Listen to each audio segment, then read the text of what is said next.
I just want to do a quick breakdown of the YouTube setup that I did in my last video, as much for my kind of memory so I can reference back to this because it was a look that I was quite pleased with. Hopefully this is helpful to you as well. So if we start with the camera setup, I'm using the FX3 with the top handle. Audio is running through the Rode pod mic, which I've just magic armed to the workbench. The FX3 is on a little mini tripod just so that I don't need to take up more space. With a full tripod, it allows me to be a bit more flexible in small space. So FX3, I'm shooting in S-Log3, and then I'm applying the Phantom LUT Eastman remastered film look, which I'm a big fan of. And then lens, I'm using the Sigma 24mm f1.4. I've got it wide open at f1.4 to really blur out the background.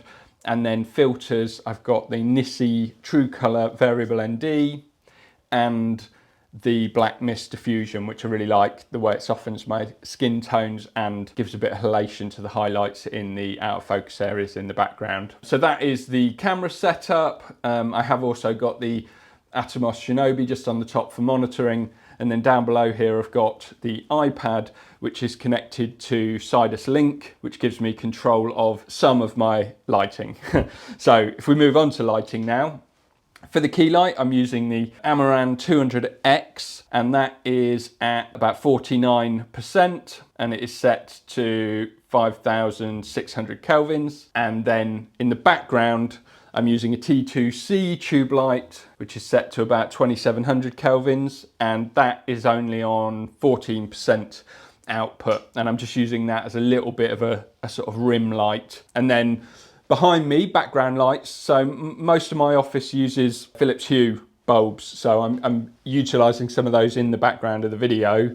Over here in the background, we've got a desk lamp, which has got a Hue ambience bulb in it. That's set to about 2,700 Kelvin, a nice little practical light in the background.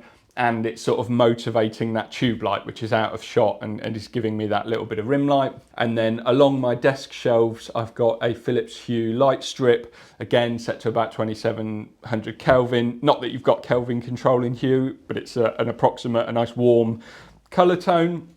And then just on the shelf, I've got the Philips Hue Go, which is like a little sort of bowl light. And again, that's just warm. So that's just warming that up. And I have also got the main overhead light on, which is just bringing up the ambience in the room. But again, I've got that set to a sort of a warm temperature. And it's all that's really doing is meaning that you can just slightly see the items that are on the shelves behind me, which you wouldn't be able to see. And then the way I've set the camera up is so that it's sort of pointing into the corner of the office, and then I'm sort of central framed so you can see that. I'm just going to jump over to the main angle now and just show you how those lights are affecting the shot. So this is the main angle. So this is the result that we're getting from this. I probably need to move myself slightly over, don't I, and keep myself central. So if I just show you how all of the different lights are affecting the setup. So if I first, let's turn everything off and then slowly turn them back on. So if I do all fixtures off like that, and then the same in here. So this is no lights. So if we first start by turning on the tube light, that is what that little tube light behind me is doing. If I then next turn on the background lights, so that is the strip light and this little one here, and also the desk light that you can see there. And then finally we'll turn on the key, and that is what's lighting my face. So yeah, that is just a quick breakdown for my own reference, and if that was helpful to you, then great. All right, I'll see you next time.